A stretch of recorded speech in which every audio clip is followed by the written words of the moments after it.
বিচ্ছিরি ব্যাপার হয়ে গেছে জানো। আমিও ঠিক বুঝতে পারিনি, আমি আমারই দোষ। এইটা ঠিক আছে, এই যে রানিং করতে গেলে ঠিক আছে। হ্যাঁ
শুভ সকাল বন্ধুরা, আশা করি সবাই ভালো আছো।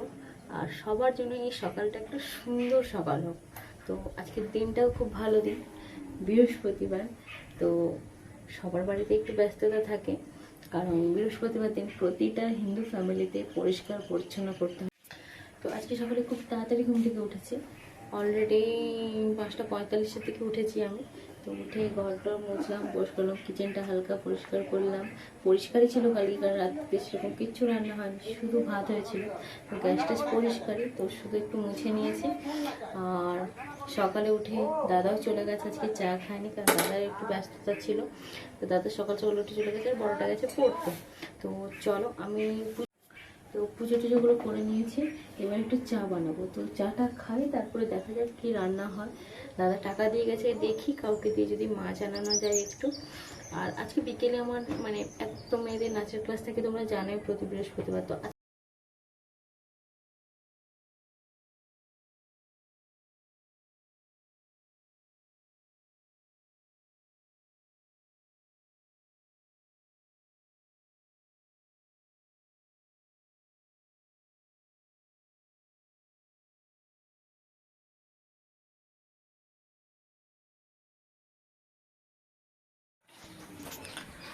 তো চাটা বসে দিয়েছি, দেখলে আজকের ওয়েদারটা সত্যি বলছি খুবই সুন্দর। তো দেখো এখানে বেড কভারটা কাঁচা হয়ে পড়ে রয়েছে, তোকে মিলবো একটু পরে। আর যেগুলো কালকে মিলেছিলাম সেগুলো হালকা হালকা শুকনো হয়েছে, তো সেগুলোকে আরেকবার রোদে দিয়ে দেবো। তো আজকে সেরকম কিছু চাপ নেই কাজের আমার, কারণ প্রায় কাজ সারা আছে, কাচাকুচিও সেরকম কিছুই নেই। তো রান্না বান্না করে আজকে একটু রেস্ট পাবো। তো মাসিরাও আজকে তার মেয়ের বাড়িতে যাচ্ছে, কারণ তার মেয়ের শাশুড়ি মা মারা গেছিলো। তো আজকে সেই মাসিমার আজ কাজ। তো মাসিমা এসে চলে যাচ্ছে আজকে, আবার আসবে সম্ভবত শনিবার দিন।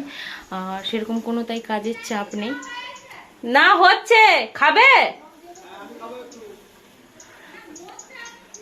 তো তো চা বসানোর পর মেশো বলছে চা খাবে। তো চলো আর 1 কাপ জল দিই। তো চাটা সেদিকে হচ্ছে, বেডটা গুছিয়ে নিই। অ্যাকচুয়ালি আজকে ঘরটা পুরো ফাঁকা হয়ে গেছে, দুদিন ধরে কুটুম ভরে গেছে। আর আজকে একদম ঘরটা খাবে, সত্যি কুটুম এসে কাজ অনেক হয়ে যায়, কিন্তু ঘরটা বেশ ভর্তি ভর্তি থাকে, তাই না? তো ওই রুমে মেয়েকে পড়াতেও এসেছে, শুনতে পাচ্ছ নিশ্চয়ই আওয়াজ। তো বাচ্চাকে পড়াতে হয়, তো একটু আওয়াজ হয় বুঝলে, তাই এই সাউন্ডটা একটু আসবে ভিডিওর মধ্যে, কেমন? তো বেটা গোছানো গেল, তো তারা বলে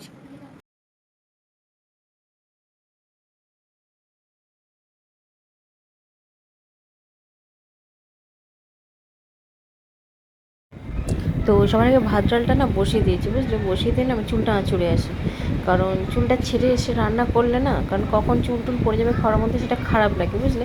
আমি চুলটা সবার আগে খোঁপা করে নিই, দাঁড়াও। সবার আগে চুলটা পড়ালাম। তো আজকে সেরকম কিছু রান্না করবো না, ডাল ভাতটা অলরেডি বসিয়ে দিয়েছি, একটু আলু কাটবো, ভাজা করবো। মেয়েকে, বড় মেয়েটা স্কুলে যাবে, ছোটোটা স্কুল ছুটি, তো তাকে একটু পরোটা বানিয়ে দেবো। চলো, আর চিংড়ি মাছ আনতে দিয়েছি পোল্টুকে, পোল্টু এনে দিল, মাকুলো বেছে দিতে। তো চিংড়ি মাছের বাটি পুষতে হবে, ডাল হবে, ওল সেদ্ধ হবে, কাঁকরোল ভাজা হবে। তো চলো তাড়াতাড়ি রান্না করে নিই, তারপরে আরাম করে একটু শুয়ে থাকবো। চলো, তো সবার আগে আলুটা কেটে নিয়েছি, আর কারণ আলুটা কাটা হয়ে গেলে নুন হলুদ মাখিয়ে রাখবো, কারণ আলুতে বেশ নুন হলুদ মাখিয়ে রাখার পর ভাজি না খুব ভালো লাগে। আর দেখো এই যে ফুলকপিটা মাসির আসে মোট নিয়ে গেছে, আর এই বেগুনটাও মোট নিয়ে গেছিলো, তার থেকে এই ফুলকপি আর বেগুনটা আমাদেরকে দিয়ে গেছে। তো রেখে দেবো, আজকে করবো না। তো আজকে তো বললাম কী কী রান্না করছি, তো চলো সবার আগে আলুটা কেটে নিই।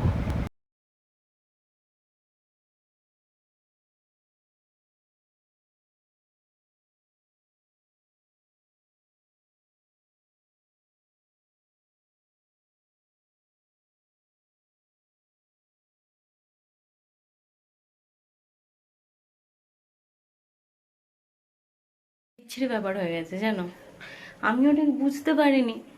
দেখো শুধু আজকে কি হচ্ছে।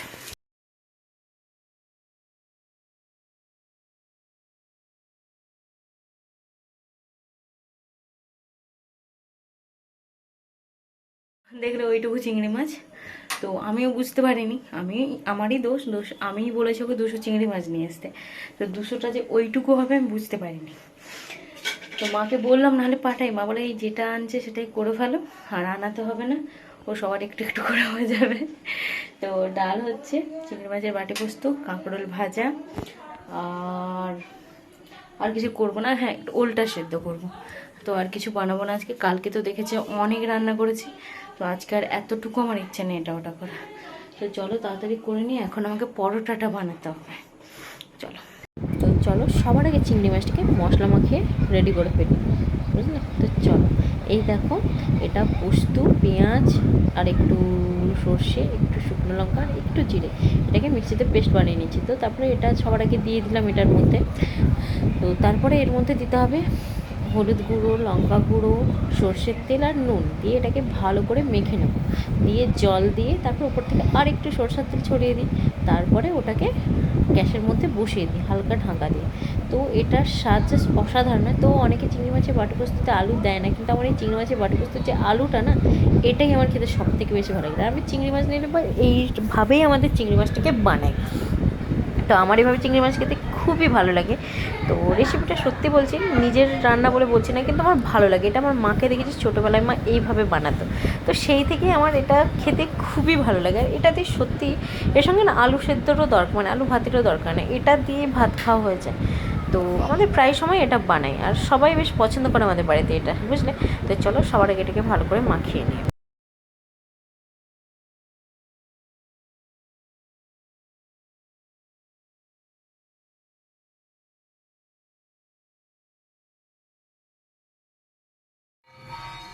তো চিংড়ি মাছটাকে মাখিয়ে বাটিতে রেডি করে দিয়েছি, এবারে জাস্ট গ্যাসে বসানোর পালা, হয়ে গেলেই রেডি হয়ে যাবে চিংড়ি মাছের বাটি পোস্ত। চলো বসিয়ে দিই। তো চিংড়ি মাছটা বসিয়ে দিই, চিংড়ি মাছটা হতে হতে এদিকে আলুটাও ভাজা বসিয়েছি, তো ওটা হতে হতে এদিকে আলুটাও ভাজা হয়ে যাবে, তারপর আবার পরোটাটাও আমাকে বানাতে হবে। তো তাড়াতাড়ি করতে হবে, আর এই স্কুল টাইমে তো খুব তাড়াহুড়ো করতে হবে, বুঝলো, নাহলে এত মানে আমার বড় মেয়েটা খুব রেগে যায়। তো দেখো চিংড়ি মাছের বাটি পোস্তটা অলরেডি হয়ে গেছে, আর পরোটাটাও আমার হয়ে গেছে। তো পরোটা আলু ভাজাটা হইতে ডালটাও বসিয়ে দিয়েছি, আর এদিকে দেখো রান্না হয়েছে আলু ভাজা, পরোটা, ভাত হয়ে গেছে, আর এখানে দেখো দুধটা গরম বসানো এখন রেখেছি। প্রায় রান্না কমপ্লিট, শুধু একটা কিছু ভাজাভুজি করব, শুধু একটা কিছু ভাজাভুজি করব, তাহলে কমপ্লিট হয়ে যাবে। তো আজকে সত্যি বলছি ভীষণ ভালো লাগছে নিজে, যে এত তাড়াতাড়ি আমার রান্নাবান্নাগুলো হয়ে গেছে আজকে। তো প্রায় কাজ আমার কমপ্লিট হয়ে যাচ্ছে আজ, শুধু মেয়ে এলে স্নানটা করবে, ও বেরিয়ে যাবে। তো চলো যেটুকু বাকি আছে খুব তাড়াতাড়ি সেটা নিই। তো তোমাদেরকে কাল থেকে বলেছিলাম জামা কাপড়গুলো আমার মেলা হয়নি, তো জামা কাপড়গুলো সবাইকে মিলেছে, কারণ রোদ উঠেছে এখনের সময়তে, এক্ষুনি রোদ এক্ষুনি বৃষ্টি, তো কাল থেকে পড়ে রয়েছে এগুলো, তো তাড়াতাড়ি মিলে দিচ্ছে। আর বেড কভার দুটোকে না নিচে মিলেছি, বুঝলি, এখানে তো অত জায়গা হয় না, তো তাই ছোটোখাটো জিনিসগুলোকে এখানে মিলে দিই, এখানে শুকনো হয়ে যাবে। আর হাতের কাছে বেশি জিনিস রাখলে কী হয় বলো থেকে, কাজ করতে করতে বৃষ্টিতে তুলেও নিতে পারে। তো তাড়াতাড়ি এগুলো মিলে দিয়ে এখন আমার জন্য টিফিনটা প্যাক করতে হবে। হয়ে গেছে টিফিন বানানো, কিন্তু এখনও প্যাক করা হয়। আর আমার বড় মেয়ে না একটু যদি এদিক ওদিক হয় এত অশান্তি করে না, মেয়েটা ভাবতে পারবে না। আর এই জন্যই আমার কাছে বকা খায় ভীষণ, বুঝলে। তো চলো, আর অ্যাকচুয়ালি মনে হয় কি জানো তো, আমি ওর মা না, ও আমার মা, বুঝলে। তো আর ভালোও লাগে না। তো চলো তাড়াতাড়ি কাজগুলো সেরে ফেলি।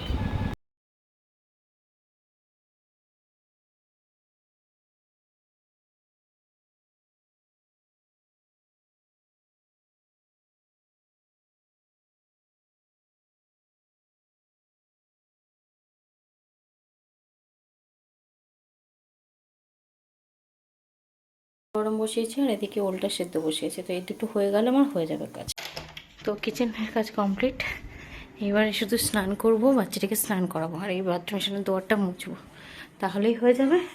তো চলো এই কাজগুলো সেরে ফেলি।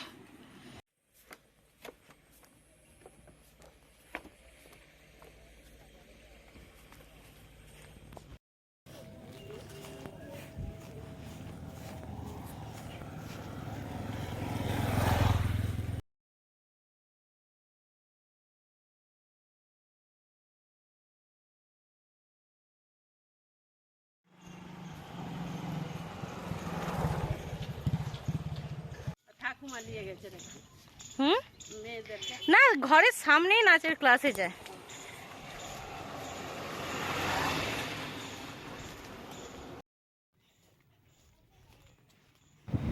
তো যেতে যেতে জানো আরেকজন কাকিমাকে সঙ্গে পেয়ে গেছি, তো দুজনে মিলে, কাকিমা বলে চলো বৌমা দুজন মিলে একটু হাঁটে, তো তাই আস্তে আস্তে হেঁটে হেঁটে যাচ্ছি, যদি টোটো পেয়ে যাই তো উঠে পড়বো।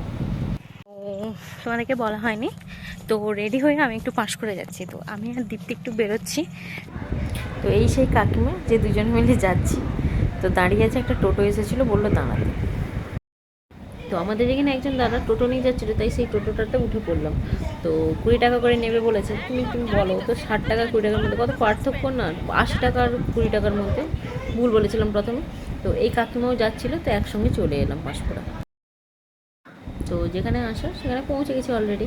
তো একটু না পার্লারে ঢোকার আছে, বুঝলে, অন্য একটা জায়গাতে যাওয়ার আছে, কিন্তু আগে ভাবলাম পার্লারে না আইব্রোটা করে নিই, কারণ অনেকদিনই আসবো আসবো করে না আসা হয় না, বুঝলে। তো তাই সবার আগে পার্লারে এসেছি। তো এখানে দেখলাম বাবু, মানে সে আমার দীপ্তি বান্ধবী আছে, তার ছেলেটা দাঁড়িয়েছে, তার সঙ্গে একটু দেখালো, কথা বললাম। তো তারপরে পার্লারে এসে বসেছি। পার্লারে যে দিদির কাছে আমি আইব্রো করি না, সে দিদি নেই। তো আইব্রোতে না সবাইকে হাত দিতে দিই না, অ্যাকচুয়ালি আমার আইব্রোটা না একদিন একবার খেপছে দিয়েছিল একদম, তো সেই থেকে না ভীষণ ভয় লাগে। তো তাই দিদির জন্য ওয়েট করছি, তো দিদি এলে তারপরে আইব্রো করবো। তো দিদি কথা বলছিল যে ফারাকনাজের কাছে কেমন করলে চুল টুলগুলো, এইসব নিয়ে আলোচনা করছিলাম। তো দিদি বললো হ্যাঁ না, চুলটা সত্যিই ভালো লাগছে, ভালো কাজ করেছে চুলটাতে। তো কাজ বলতে ওরা তো ট্রিটমেন্ট করে, তাই না, তো সেটাও ভালো করেছে, সেটাই বললো দিদি। তো চলো আইব্রোটা সবার আগে করে নিল।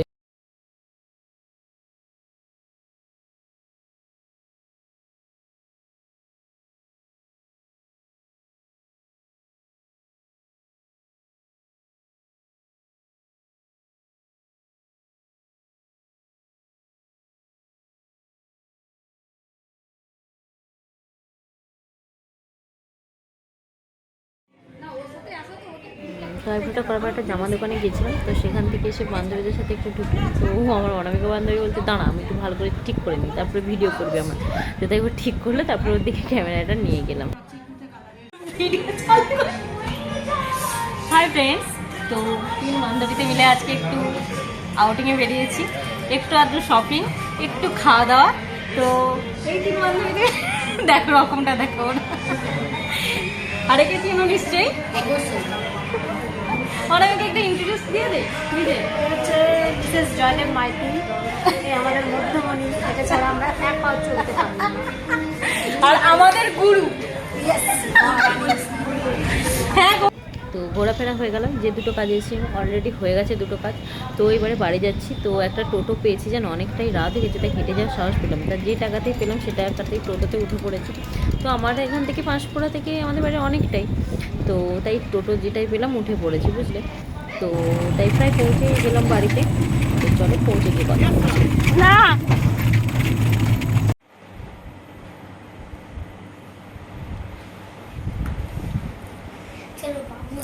তো এই জাস্ট মার্কেট থেকে বাড়ি এলাম।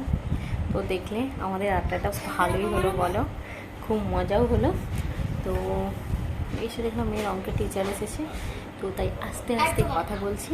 তো চলো সবাইকে চা বানাই, স্যারকেও দিই, আমি একটু বসে চা খাই। চলো তোমরা দেখলে চাটাগুলো খেলাম, খেয়ে দিয়ে ওই যে ভাত বসিয়েছে, ডাল বসিয়েছি। তো ভাতটা ডালটা হয়ে গেলে বাবাকে খেতে দিয়ে দেবো, কারণ বাবা আজকে একা খাবে। আর মাসিরা তো বলেছিলাম গিয়েছি তার মেয়ের বাড়ি, তো তাড়াতাড়ি রান্না বান্না হয়ে গেলে না বাবাকে খেতে দিয়ে দেবো, দিয়ে তারপর একটু বসবো। হ্যাঁ, তো আজকে সত্যি খুব পরিশ্রম হয়েছে, কারণ আমাকে এখান থেকে 5 অবধি না, কিন্তু কিছুটা হেঁটে রেখেছি। কারণ দেখো আমাদের এখানে টোটোতে গেলে 5 আমাদের এখান থেকে নেয় 80 টাকা, কেমন। তো কিন্তু আমি যদি রাস্তাতে একটু হেঁটে গিয়ে টোটো ধরি তো সেটা 20 থেকে 30 টাকায় হয়ে যায়, মানে ডিফারেন্সটা দেখো 60 টাকার ডিফারেন্স। তো তাই তো তোমরা দেখলেই তো, একটু হেঁটে হেঁটে গেলাম, তারপর একটা কাকিমা আমার সবাই একটা টোটোতে নিয়ে গিয়েছি। তো এই জন্যই খুবই পরিশ্রম হয়েছে। আবার আসার সময় না তো 80 টাকা নিল, মানে আমাদের এখানে কারণ আমাদের এখানে টোটো ভাড়াটা অতিরিক্ত, বুঝলে। তো তাই একটু হেঁটে হেঁটে গেছিলাম, তো একটু পরিশ্রম তো হয়েইছে, তাই। তো চলো তাদের রান্নাবান্না করে নিই, তারপর একটু বসবো। তো চলো আজকের ব্লগটা এখানেই শেষ করছি, আর সবাই ভালো থেকো, আর সবার জন্য শুভরাত্রি।